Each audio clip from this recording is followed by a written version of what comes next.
This is the continuance from chapter 3. Um, Basically, I want to talk about one incident that my devil advocate auntie, she had went on a date with this guy, and he had took us out to all you can eat. Now, mind you, I've never been to a place like this, so excuse me. You know, he was like, "It's an all you can eat restaurant. Go eat as much as you want. Just help yourself." I was like, "What?"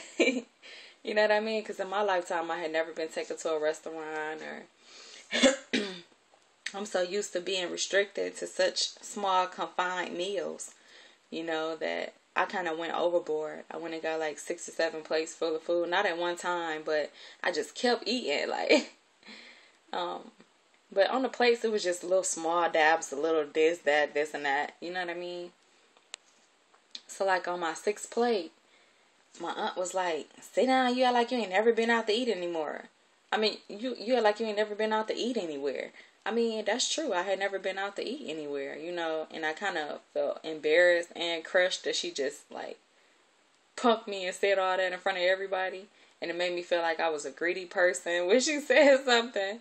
But, you know, it was the truth. I had never been out, so I didn't know. You know, I was just so overjoyed and happy. I had never been to any place like that.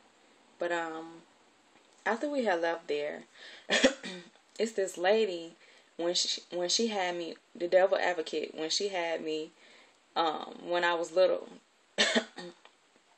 Sorry, I'm coming on with a cold. She had when I was staying with her when I was younger, this is the same auntie that told me I wasn't good enough to use her bathroom and made me eat, sleep, and shit in the same room. You know what I mean? When I were younger, she had this friend of hers. And the friend of hers had owned a shop. That's how she could dress me so nicely. The friend would let her get discounts on clothing and things of that nature.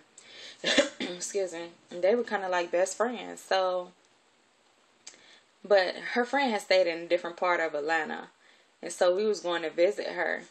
So after we had left the all you can eat restaurant, her boyfriend had drove her out to where the friend of hers had lived.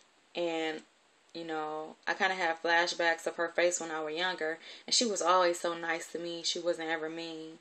So, you know, we stayed with her for 3 days. And this weekend, the weekend we spent with her, I kind of regret it because it was just, it was terrible, you know. I mean, not actually with her, but the events that had taken place had, you know, caused me such a ruckus later on in life. So, the first day, my auntie had stayed with me, you know, and then the second day she was like, "I'm finna go with my boyfriend. I'm gonna leave you here with her friend name." You know, I can't say her name. Let's just make up a name. Giovanna. So she was like, "You can stay here with Giovanna. And I want you to do everything she says. And I want you to be on your best behavior. And, you know, if you don't do what she says, when I come back, I'm going to beat your ass." Her exact words. I'm like, "Okay, yes, ma'am." And, you know, that was it. So she got in the car with her boyfriend. Now, mind you, this is Friday night. So, we had washed at her friend's house before she had left to go with her boyfriend. So all our clothes was in these big duffel laundry bags in the front room. So every day I was supposed to get dressed and put my clothes back in the front room. I was not supposed to leave my shoes in, you know, Ladybug room. Because, you know, her friend Giovanna had a daughter and they called her Ladybug. And I was supposed to always, when I got out the shower, which was in Ladybug's room, I was always supposed to take my clothes back to the front room so that we wouldn't leave anything. And Giovanna had a nephew. I mean, he was drop dead gorgeous. I mean, something that I lusted over because he was like, looked that good. I mean, fine as hell. Like, he looked like a little model nigga. Like, I was like sprung, like off of looks though, really. I was a virgin, and he would always try to do it to me. But I was so young. I was 11. I was like kind of mature breast wise. I had like a little bitty breast, and I was a little small little thing, but I was always cute, and I don't know. We was kissing here and there on a Saturday. And Saturday night, I had to go get my clothes out of the front room, and I had to like go take a shower. And he came in the front room and sat with me and watched me pick out my clothes. And my aunt, she had some hot tamales, and I was so young and dumbfounded. I really didn't know anything about the whole ordeal. I thought she had knew them well enough so it could be okay, but the nephew had came over and took 2 boxes of the hot tamales and was like, when your aunt get back here, I'll just pay her the money for them. It's not like I could stop him. This boy is way bigger than me. Even if I was be like, no, don't do that, give back, then he'd have to play and I have to wrestle with him. Who really want to go through all of that? Plus, I thought they had a good communication level to where it'll be okay. So, that was strike number 1. Her hot tamales was missing. Well, really not missing, but he had to give her the money for it. So I went to bed that night, and the next morning was Sunday. It was church day. My auntie didn't really go to church, but Giovanna, she went to church. And her nephew and her daughter did. Ladybug, they went to church. His church van would come and pick them up. You know what I mean? So Giovanna was like, Adina, do you want to go to church? And of course I wanted to go. I had never been to a church. Of course I wanted to go. I wanted to venture out. I wanted to be adventurous, be able to go someplace, I said, yeah, and I thought it would be okay because she left me in her hands as my guardian at that, that time and moment. She said do whatever she say. If it was okay, it was okay. I was in her hands. So yeah, I got on the van with Ladybug and the nephew and we went to church. Now I'm in church, just sitting there listening to everything. Something so new to me. I'm amazed. I'm kind of into it. I'm kind of feeling in my soul that this is where I should be. Be a Christian, be in a church home like this. I was just so happy, and out of nowhere, the doors to the church fling open. She comes in the church, pick me up on my shirt, drag me out the church. When we get in the car, I've come to find out that she already been to Giovanni's house. She done took all the clothes out of the front room. She done packed it already in the car. I'm in the car with her. She like, did I tell your motherfucking ass you can go to church? Did I tell you to leave Giovanni's house? I'm like, no ma'am. I was like, but you said, I started crying because I felt like I knew I was going to get in trouble. I was like, but you said, she is my guardian. She's looking over me right now, so do what she say. And she said I could go to church, so I thought it was okay. I got the crying and stuff. She was like, I'm your motherfucking guardian. I tell you what to do. You don't listen to what other motherfuckers tell you to do. And she was like, did I tell you your ass could go? Hell motherfucking no. You shouldn't have took your ass to church. You shouldn't have took your motherfucking ass there. When we get home, I'm beating your ass. So her boyfriend was like pulling up to this drive-through place to get something to eat. And I knew I had to tell her. And I'm like, well, is we going to the house to get the clothes? She like, no, everything in the fucking back is packed already. And then I had remembered I was rushing for church. And I had to put on my church shoes and take my regular tennis shoes off.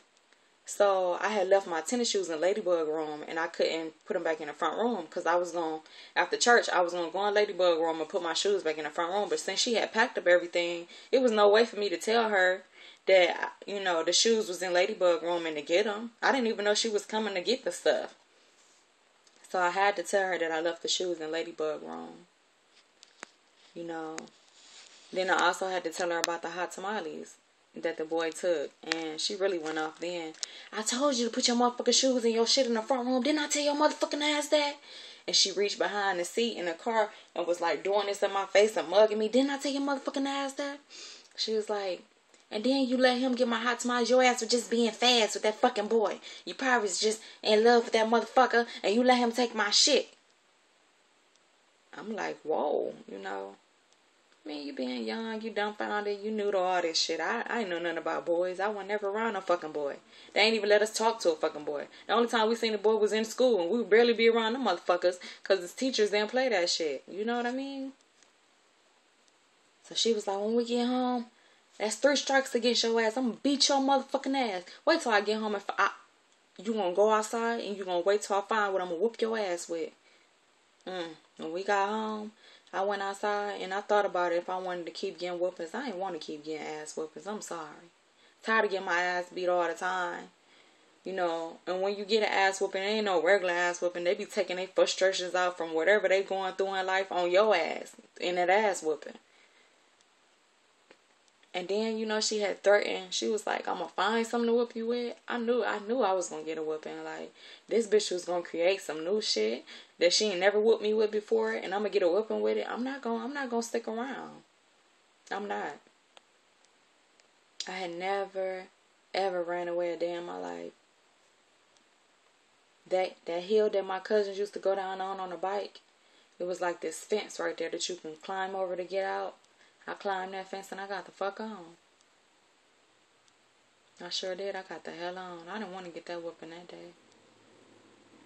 I was so tired of getting beat on. I remember just before I even hopped the fence, I just sat on the wall. It's like this brick little wall kind of pavement thing. I just sat there and I was thinking like, God, why me? Am I really this bad? Because I knew I wasn't really a bad kid. I mean, I was stole in my lifetime, but I had stole maybe 4 times. And that was only to eat. And out of that 4 times, it was one thing that I stole with some lip liner, and that was it. I wasn't no stealer. I wasn't no bad kid. I wasn't a bad mouth talker. A person that be like, da-da-da-da, fuck you, bitch. I wasn't none of that. I was always respectable and nice, humble with it. They do me wrong, I'd be like, yes, ma'am, no, ma'am. Still saying that shit. Like, dealing with everything, you know. Like, we weren't taught to be disrespectful, so I didn't even know how to do that at that age. You know what I mean? I jumped that fence, man. I was tired of getting whoopings. I got the hell on. This girl that I was going to school with in Atlanta, in elementary, because, you know, in Atlanta, elementary school goes up to 6th grade, where it did at the time. And I think, like, I was about to be graduating from elementary or something. I went to my friend. Her name was Wativia. I went to her house. But I couldn't knock on the door at first. I couldn't do it. I was just so afraid. I felt like if her mom knew that I had that I had came over here and I ran away, she was sure to turn me in. You know what I mean? Like, I didn't know what to do. I had ran away from home. It was like 5 o'clock in the day when I made it to the girl house on foot. I made it there like 6:30. I sat on the pavement for about 2 hours. All I had in my pocket was like this little bitty sucker that Ladybug had gave me before church. It was so cold. It was starting to get real cold. It had to be like 8:30 then. I was still sitting outside. I had went up under their car and kind of laid up under there. I tried to open the car door to see if it would open. It wouldn't. So see if I could sleep in the car.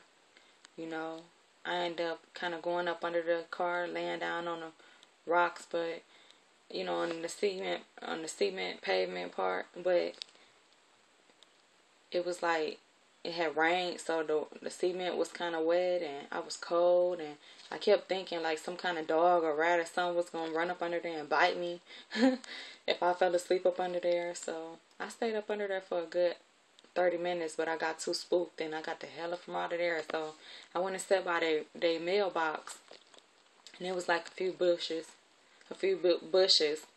like covering me where I was at. And I sat down like Indian style. I sat down with my legs crossed, and I had on this t-shirt, and I put my arms inside my t-shirt to kind of keep my body warm on the inside, you know. And I just remember, like, I know I can't live outside. What am I going to do? I didn't want to knock on her door. I felt like maybe I could stay out here for a couple of days, and then I would knock on her door. Or maybe I could just stay out here. And, you know, up until school time came, then I could get up and walk to school. I was so young and dumbfounded. I didn't know anything. I didn't know what to do. I just know I felt like I was so hungry because I hadn't eaten since that all you can eat place. It wasn't enough. I was still hungry. Like, I took the sucker out of my pocket and I bit it to make multiple pieces. And I was thinking to myself, I'm going to have to save this sucker. So I took only one piece of it and ate it. And I put the rest of it in my pocket. But like an hour later, I got hungry and I went and got another piece of the sucker. So I only had like this little bit left.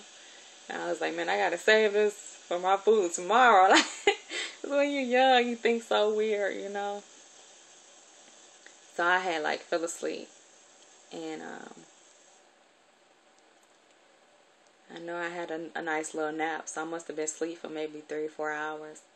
Out of nowhere, Wativia dad came, you know, outside. I didn't know that he worked at night. You know, he came outside and I guess he checked the mailbox and seen me right there. And I'm like, damn. Because he was like, oh my God. He was like, what is this? What is this? And he moved a bush and he seen me laying there. He's like, pushing me, trying to wake me up. He like, well, are you dead? Are you dead? Like, get up. Like, and then he called his wife outside and she came outside. She like, well, what is it? And then, you know,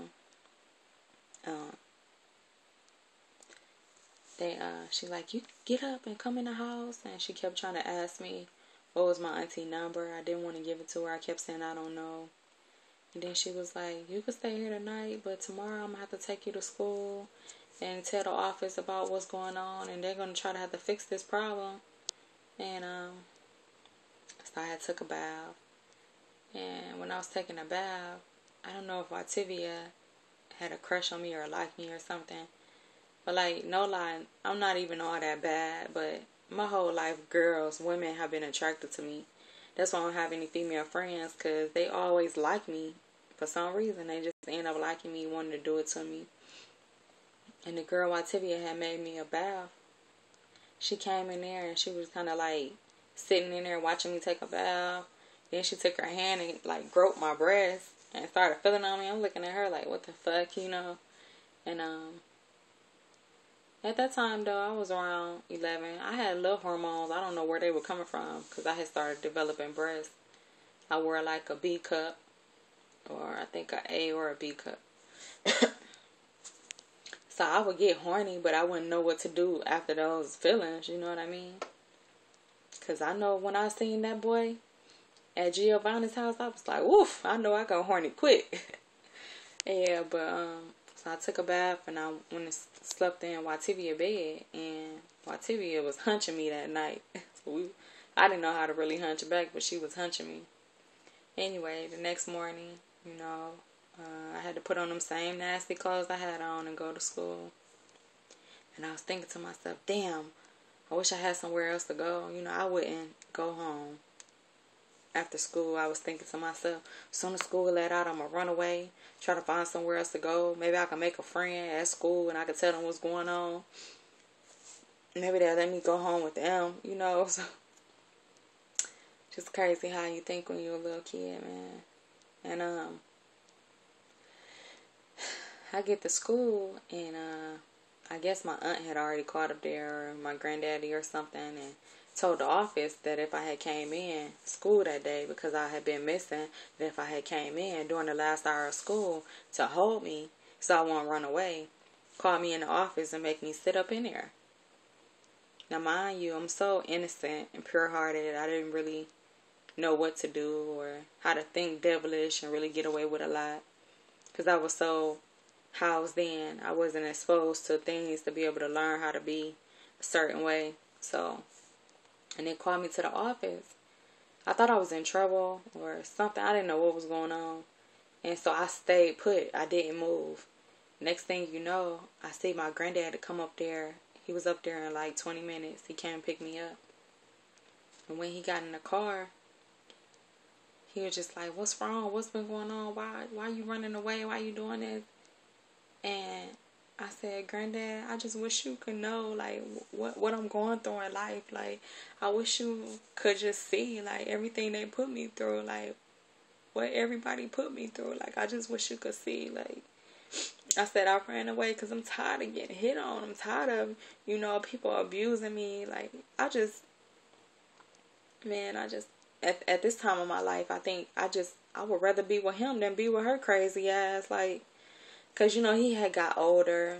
They didn't have no more kids staying with him. He ain't ever whooped me but once. I had a lot of love for my granddaddy on the low, you know. Like, he was just the type of person you grew to love. And he was just like, this what he called, you know, his grandkids or his kids. He said, well, sugar, I'm sorry that you're going through all of this and stuff. I'm gonna pray for you and stuff. That's all I can do. And I was just like, yeah. And, but I think he felt bad for me because he looked down at me and I stared, and I think he could look in my eyes and just see something wasn't right. But being as they didn't have any kids living with them, their house had became kind of dilapidated. You know, like the bathrooms weren't being cleaned anymore. The house had just became kind of filthy in a certain sense. So he was like, well, you know, your auntie, which is the devil advocate auntie, she'll be off of work in about an hour or two. You want to make a little money before she, you know, come get you? And I was like, yeah. I knew I needed some kind of money in my pocket, you know. So he was like, well, clean the bathroom up for me. Take everything out the bathroom off the floor. I knew what to do because they had taught me how to do it, you know. So I was doing that, and I was just about done cleaning the bathroom. And I guess she had got off work like an hour earlier because I had only been cleaning the bathroom for about 20-25 minutes. And she came storming in there. Where the fuck is she at? Where the fuck is she at? She go in the bathroom. She's like, bring your ass on. Bring your motherfucking ass on. We finna leave right now. I wasn't even done cleaning the bathroom, so of course I didn't get paid. I just did all that work for no reason at all, I guess. I guess for my health. But, she was like, come on, bring your motherfucking ass on. So to get to her apartment, you know, my granny was in the kitchen. In the kitchen. And out the window in the kitchen, you could see whoever going up the hill to go up to the apartment mansion. So as soon as we get outside, she like, little bitch, I'm finna beat your motherfucking ass. You think you can run away from me, little bitch? She's like, I can't stand your motherfucking ass. She's like, I can't wait to beat your motherfucking ass. Bring your motherfucking ass on. So I was walking real slow because I knew I was finna get the ass whooping on my life, man. I just knew it was coming like deep in my soul, man. I was just so tired, dog. So tired of getting beat on. So tired. Like, oh my God. I was just so tired of like getting whoopings. Like, it didn't never end. You know, and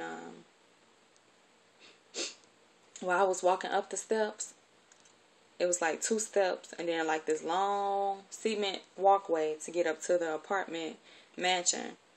So I went up the steps and she punching me in the back as I'm going. She like, walk faster.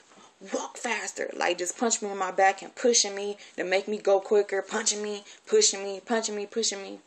So she doing that all the way up to this walkway. Excuse me. You know, as soon as we make it up to the apartment door, she unlocks the door with the key. Then she takes my head and bangs it into the door. And of course I fall down because she did it with such force. I fell straight down. After my head, this part hit the door, I kind of, you know, slid forward and kind of was sliding, you know, kind of sliding down. She yanked me up by the back of my shirt like this. Like, get your motherfucking ass up and get in there. She like, take off your motherfucking clothes right now. I'm finna beat your ass. She went outside. And she got 3 Peachtree switches and she braided them up like a plait. And she dipped it in some water. And she called me into the bedroom. I was fully naked. She said, bend over on the bed.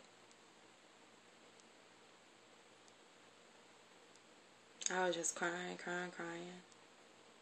She just started whooping me. Whack 'em. Just kept, like, just going crazy. Like, you could see her hand just doing like this with the switch. Like, because I would look back at her and be crying and moving. And it was this ceiling fan up in her bedroom because I was leaning over on her bed. It was a ceiling fan up in her bedroom. And while I was crying, I could just look up at the fan like, God, why me? That day, no lie, she whooped me 10 times straight. Whooping. She'll take a break with her hand for like 5 minutes, give me another whooping, another whooping. I got 11 whoopings total. But she stopped at whooping 10 to take a restroom break. By then, I'm all scarred up, bruised up, feel like I can barely walk. She like, take your ass in the front room and sit on that couch. So she came in the front room. She was like, little bitch, I'm finna go use the bathroom. She was like, if you touch that fucking door handle and try to run away from me this time, run out that goddamn house, bitch, I'ma kill you. I'ma kill your little ass bitch. Do you understand? And was going like this in my head. And so I was so terrified. Like, I didn't want to get no more whoopings like that. So I just sat on the couch. And she was like, when I get done using the bathroom, I'm going to come back out and I'm going to beat your ass one more time. Then you going to go to bed without no dinner. And then tomorrow I'm going to wake up and give you an egg sandwich. And you better appreciate that meal because it's going to be your last meal because I'm going to take you down to CSB and get your ass locked up since you want to run away. I'm going to get your ass locked up for being a runaway. And you better appreciate this meal because that's going to be the last meal you get in the morning. I just sat on that couch and I just remember crying and wishing that it wasn't me. I wish that it wasn't my life at all. I didn't know how she could just whoop me like 11 times out of a day. Come on. 5 maybe. 4. Not 11. How could you do that to me? Like, because I ran away. I started getting beat on for so much though. I was so tired of it. I was so tired.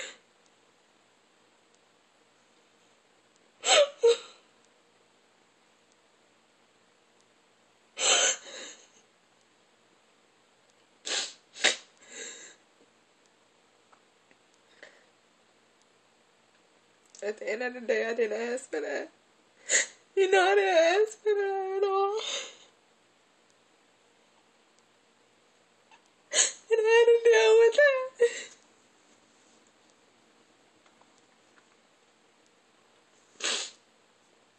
I didn't ask for that. So, she get out the bathroom. She'll whoop me again. And then I went to bed without a shower. And I was so sore. I remember just laying on the couch. So sore. My body was so sore. I laid on the couch and I felt like I was so cold and alone. And I was hungry all at the same time. She didn't even feed me. And then the next morning, I started crying because I just knew. I thought I was going to jail. I had never been to jail. I didn't want to go. And she was threatening me like, when you get there, they gonna beat your ass. They not gonna feed you. Like, just scare me up. So the next morning, she had made me like a scrambled egg sandwich. I ate it. And then we went down the hill. And to get out, because we always had to go out the hill. Go down the hill. And then out the gate to get out.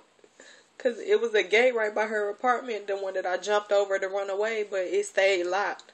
So we had to go down the hill to leave. And I remember seeing my granddaddy come out the house, and he was asking, like, where y'all going? She was like, we just going out. She ain't telling where we was going, and I wanted to turn around and say, Granddaddy, please save me. Don't let her take me to jail. And I couldn't say nothing because I was so afraid. I was so afraid, and at the end of the day, it's nothing he could have done for me. I just feel so sad because it felt like, while I'm telling this story, it felt like I'm that same girl, and I'm in a situation. I could just feel myself like it was yesterday. Just certain things just touch my soul, man. I don't understand. I don't think I was really that bad down to, like, have to go through so much. It's not like I asked for none of that stuff. And, So she took me down there. And I just knew that I was going to get locked up and they was going to take me away. And I was just crying and crying. But I think God was on my side, like, and God was on my side, and he knew that I wasn't really a bad kid, and he knew my heart and everything. So when we got to the front desk, she was like, I want to lock her up, because in Atlanta, you can't lock kids up if they're runaways. You can't do that. But the lady was like, man, we don't lock kids up that's under 12. You had to be 12 years old and over to be locked up. So I was just thankful to God. And she was like, y'all sit right here. I was so afraid because she said, I hope they lock your ass up, because if you come back home with me, I'm going to kill you, bitch. You can't live with me no more. And I was so afraid. I thought they was going to send me back home with her. And the lady was like, we going to send somebody for y'all to talk to. And when I got in there with the lady, I poured my heart out. I said, Mel, please don't send me to jail. I said, please don't do that to me. I didn't do nothing. I was just like, she just beat on me, and I showed her all the bruises. I was like, I ran away because I was tired of getting a whooping. I've been beat on for so long. I was like, please don't lock me up. Please don't do that to me. I was like, please just take me away from her, because if I go back home, she said she gonna kill me. I'm so afraid. And the lady, she just seen it. She looked in my eyes. I think she could just tell that I wasn't lying. Like, I was telling the truth. And then she seen the bruises all over my body. And I was like, this lady whooped me 11 times yesterday. I was like, don't send me back with her. And they didn't send me back with her. They started putting me through foster care again. I was like, damn, my life don't never get no better. It's not stopping for me. I'm just going house to house. If it's not a foster home, it's a different relative. It was just messing with me bad, man. I didn't know what to do. I was just like, I kept just looking at God like, God, why me? You know, am I really such a bad kid to deserve all this? I didn't understand, but at the end of the day, I was just so happy that they took me away from her. I was so happy. Oh, God, I was so happy. I was so happy. After she beat me 11 times, I would never want to be around her again in my life.